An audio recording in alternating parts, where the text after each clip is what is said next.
Saudara-saudariku yang terkasih, hari ini Sabtu 17 September 2022. Saya Romo Siga dari Paroki Santo Stefanus, Surabaya. Dalam nama Bapa dan Putra dan Roh Kudus, amin. Yang jatuh di tanah yang baik ialah orang yang mendengar sabda itu dan menyimpannya dalam hati, dan menghasilkan buah dalam ketekunan. Mea culpa, mea culpa, mea maxima culpa.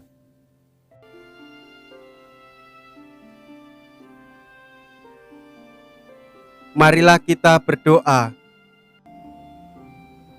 Allah Bapa kami, sumber segala pembaharuan, perkenankanlah kami menyerupai Sang Manusia baru yang telah Kau utus mendatangi kami. Kami mohon agar dapat mendiami dunia seperti rumah-Mu dengan pengantaraan Kristus Putra-Mu Tuhan kami, yang hidup dan berkuasa bersama dengan Dikau dalam persatuan Roh Kudus, Allah sepanjang segala masa. Amin. Tuhan bersamamu dan bersama roh-Mu. Inilah Injil suci menurut Lukas. Dimuliakanlah Tuhan.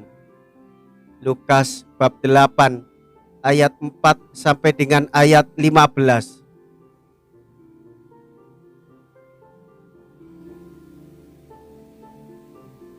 Banyak orang datang berbondong-bondong dari kota-kota sekitar kepada Yesus. Maka Yesus berkata dalam suatu perumpamaan. Adalah seorang penabur keluar menaburkan benih. Waktu ia menabur, sebagian benih itu jatuh di pinggir jalan, lalu diinjak-injak orang dan dimakan burung-burung di udara sampai habis. Sebagian jatuh di tanah yang berbatu-batu dan tumbuh sebentar, lalu layu karena tidak mendapat air. Sebagian lagi jatuh di tengah semak duri sehingga terhimpit sampai mati oleh semak-semak yang tumbuh bersama-sama. Dan sebagian jatuh di tanah yang baik, lalu tumbuh dan berbuah 100 kali lipat. Sesudah itu Yesus berseru, barang siapa mempunyai telinga untuk mendengar, hendaklah mendengar. Para murid menanyakan kepada Yesus maksud perumpamaan itu. Yesus menjawab, kalian diberi karunia mengetahui rahasia kerajaan Allah, tetapi hal itu diwartakan kepada orang lain dalam perumpamaan, supaya sekalipun memandang mereka tidak melihat, dan sekalipun mendengar mereka tidak mengerti. Inilah arti perumpamaan itu. Benih itu ialah sabda Allah. Yang jatuh di pinggir jalan ialah orang yang telah mendengarnya. Kemudian datanglah iblis, lalu mengambil sabda itu dari dalam hati mereka, supaya mereka jangan percaya dan diselamatkan. Yang jatuh di tanah yang berbatu-batu ialah orang yang setelah mendengar sabda itu menerimanya dengan gembira, tetapi mereka tidak berakar. Mereka hanya percaya sebentar saja dan dalam masa pencobaan mereka murtad.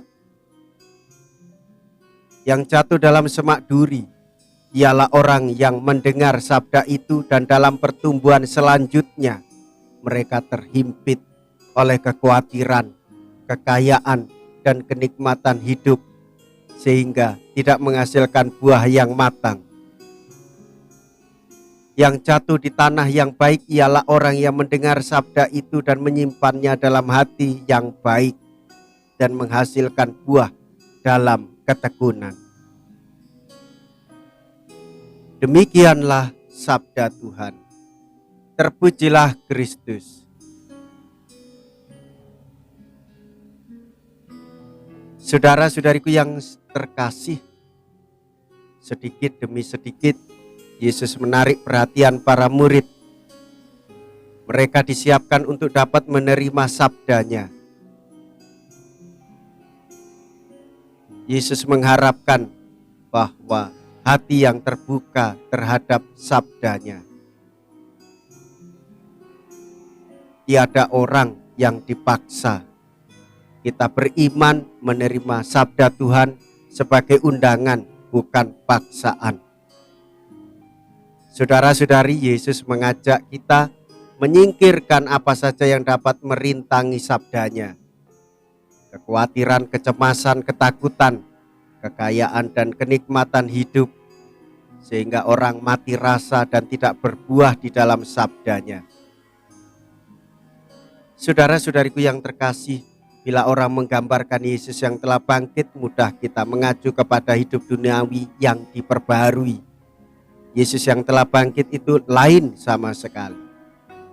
Warta ini tetap diwartakan Tuhan, dan hal itu dimintanya pula dari gereja, supaya setiap orang memperbaharui diri dengan sabdanya, dan Roh-Nya yang melakukan itu.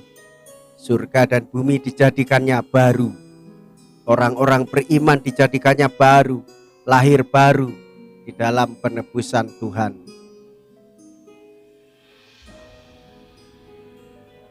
Penebusan Tuhan menjadi sabda kehidupan bagi kita. Saudara-saudari, jadilah baru sebagai orang yang menerima sabda Allah di dalam hatinya, sehingga mampu memperbarui diri sepanjang hari, setiap hari, terus-menerus, dan kehidupan bersama di tengah masyarakat kita bersama, hidup di dalam kebaharuan, membawa warta kebangkitan. Marilah kita berdoa. Allah Bapa kami, semoga dengan kekuatan rezeki surgawi yang telah kami terima ini, kami dimampukan untuk mengabdi-Mu dengan setia. Ajarilah kami untuk berani melawan segala bentuk penindasan dan ketidakadilan dengan cinta kasih yang bersumber dari-Mu, sehingga kami mampu untuk membebaskan diri dari segala macam himpitan penindasan dan penolakan dunia, sehingga sabda-Mu tumbuh subur di dalam hati kami, sehingga kami layak bagi kehidupan yang abadi. Dengan pengantaraan Kristus Tuhan kami. Amin. Tuhan beserta kita, sekarang dan selama-lamanya. Semoga Allah yang Maha Kuasa memberkati saudara sekalian, Bapa dan Putra dan Roh Kudus. Amin. Saudara-saudariku yang terkasih, pergilah, ibadat sabda sudah selesai. Syukur kepada Allah.